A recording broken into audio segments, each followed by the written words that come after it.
starting 25th, had worked his way up through the field. The 16 car is another one who went to a backup today after a qualifying crash. Colin Brown is going to be done for the day. Boy, that was a big hit. Wow. Hope there are. Wow, not a great weekend for Roush Fenway Nationwide. That is four. Is that right? 4 cars now destroyed. 2 by the 16, 2 by the 6. And remember, Ricky Stenhouse is running a backup car that was in Carl Edwards' hauler before the day started. There is the safety crew attending to Brian Keselowski, but he's got the window net down. That was a big impact on the left front of that race car. This all happening just off of turn 2. Seems to turn 2 seems to be the trouble spot so far here tonight. There's Colin Brown hopping out, and that's a good sign. Let's see if we can see what happened. Ooh, Brown up in the wall. Looks like another failed right front tire. The way the car shot. Here comes Keselowski. Bang! Wow. Yeah. And so we talk about this being a short track, but that illustrates how fast a track it is. And look at Paul Menard. He was running up in the top group too, along with the black and yellow car that's gone. They were running well and just got caught up in that. And another component of hard tires is you can't do anything quick. You can't brake. You can't steer left or right. Oh, wow. That's a hard impact. And then you see sliding up on the top, there comes Menard. Which gives you an idea of just how fast this place is. The guys have said it's actually much faster than Richmond because of that banking in the bigger corner. Whoa, Steve Arpin making a great save, dirt tracking we could say, coming off of turn number 2. And he avoids the carnage. On board with Carl Edwards.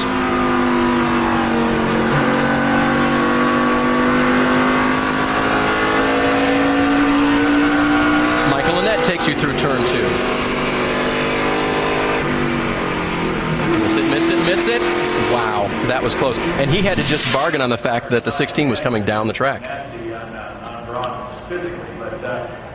Man, oh man. Well, this is the second time we've been under the red here tonight to go ahead and let the safety crews and the track cleanup crew go to work off of turn 2. So you go back to the 15 car and you say, how did it get through there? Well, you depend on a spotter. You do not want the spotter to tell you where to go unless it's absolutely desperate. You want the spotter to tell you where that car is. That's why he was able to move to the high side and find that little opening. You know, one of the other guys involved was Mark Green, who is shown in the 31st position right now. Mark doesn't typically run all the laps, but it stayed out there most of the time. We should mention that Jeff Green, his brother, Dennis Setzer, Chase Miller, Tim Schendel, Brad Baker, Danny O'Quinn Jr., and Kevin LePage, they all parked early tonight. We have a couple other cars out of the race for incidents, and there is one more. That's Brian Keselowski, and thankfully he has hopped out and walked away. Well, while we're under our second red flag here at Iowa Speedway, we'll reset things here. Let these folks go to work and let Colin Brown and the rest of them who were involved think about what might have been here at the Iowa Speedway.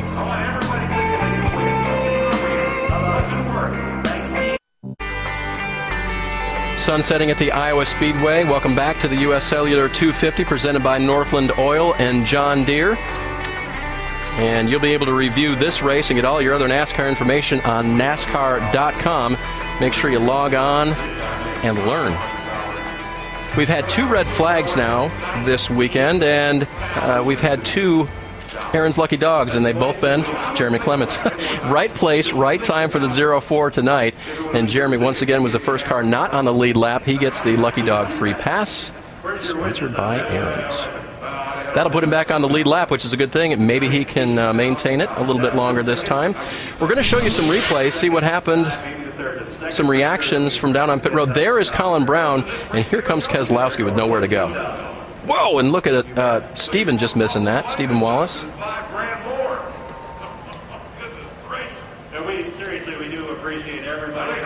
Here's another look at it. Brown has spun coming off of 2. Keselowski's in the white 26. Nails the back end, and then others narrowly miss. Unfortunately, 49 of Green, the 62 of Gone, and the 98 of Menard are not among them.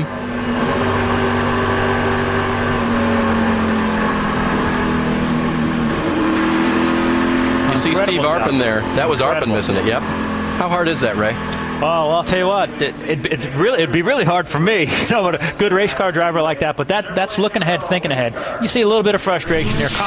Colin's a great little race driver, but he's had a very frustrating week. I guess I should have asked you, driver. How hard is that to miss a wreck like that? It's very difficult on a hard tire because, again, you can't do anything really quick, and a lot of times it gets you in trouble. If you make a quick reaction, get on the brake too hard, you become part of the caution. I was very impressed with what he did there. That's instinctive. You do that. You don't think about it. You just do it. If you weren't with us earlier, in practice today, Ricky Stenhouse in the 6 car for Roush Fenway Racing.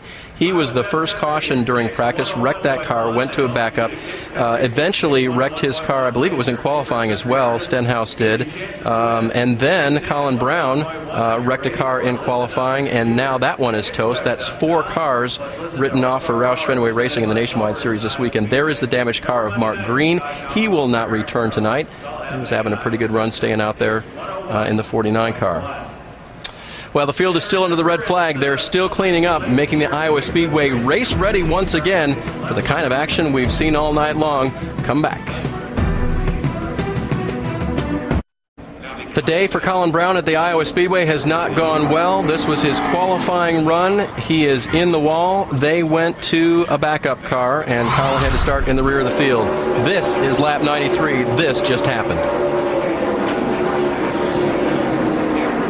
Colin spins off of turn number 2.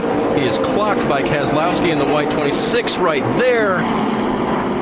Everybody walks away, but that was a big hit and major frustration from Colin. Jim Noble's caught up with him. Well, Dave, Colin Brown was watching the same replay we all were just then, and I guess the weekend to forget is mercifully over.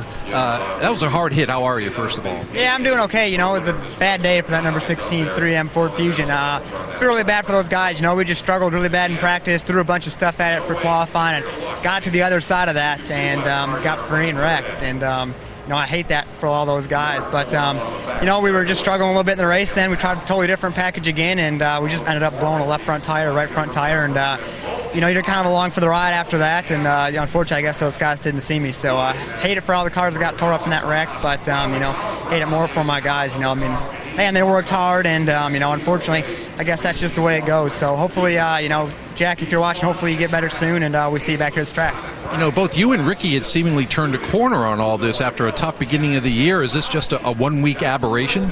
Well, you know, I think I guess I can only speak for myself. You know, I feel like we just missed it this whole week. You know, we didn't have the cars that we needed to have. I didn't do a good enough job working with my crew chief, Ricky Vyers, to get my car driving like it should have. And you know, we just were off a little bit all week, and you know, it's tough when you get a practice shortened up like that. So really disappointing, and I feel like it's just a little bump in the road. You know, we've had 7 really good last races, and we can't let something like this get us down because we got some good momentum going.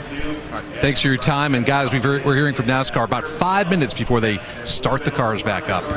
All right, thanks, Jim. Yeah, the cleanup getting finished out there. Trevor Bayne is scored as the leader. He waits for the command to go back to racing as Steve Wallace sits in his car in 9th position. There is Carl. Support the Troops program. When you're there, you can send a thank you message from a NASCAR driver to a friend or family member serving their country and enter for a chance to win a 2011 Ford Taurus and more. I thought the tires were cool, and I think the program's pretty cool as well. Ricky, why don't you see if we can get in touch with Michael Annette, our in-race reporter, and see what's going on out there. It's a great idea. You had a close call here. Michael Annette, Ricky Craven with the ESPN booth. Have you got me? 10-4, Ricky. You've had a solid run so far, Michael, but a really close call off of turn 2. What was it like for you? Did you get a bunch of help there with your spotter? Yeah, definitely, and luckily, you know, Steve over here next to me had just cleared me. I saw him lock his brakes up, and I actually saw that before I saw the 16, and then it's just kind of one of those deals. You're hoping the smoke clears and they hold the brake. And Colin, he actually he didn't get the brake. He could have washed back up into us. So you know, we got lucky, but you know, the spotter did a good job, and we live to keep going here. Well, you had one chance at it, and you did it right. So great job there. How about the race car and the track, and maybe a little issues with right front tires? You feeling anything that concerns you? We've been fine so far, but you know, I think some of those guys that are using up the right sides might be running a little bit higher than I am. It seems like my car, it likes the bottom. It was just a little too snug center out to run the top, and anytime you run up there, you can use your right front tire up pretty quick. But no, we're happy with the way our tires looked after that long run, but we are getting some long green flag runs, and sometimes problems like they're just inevitable. Michael, thank you for your time. Problem. Thank you, guys. We do want to let you know we've showed you the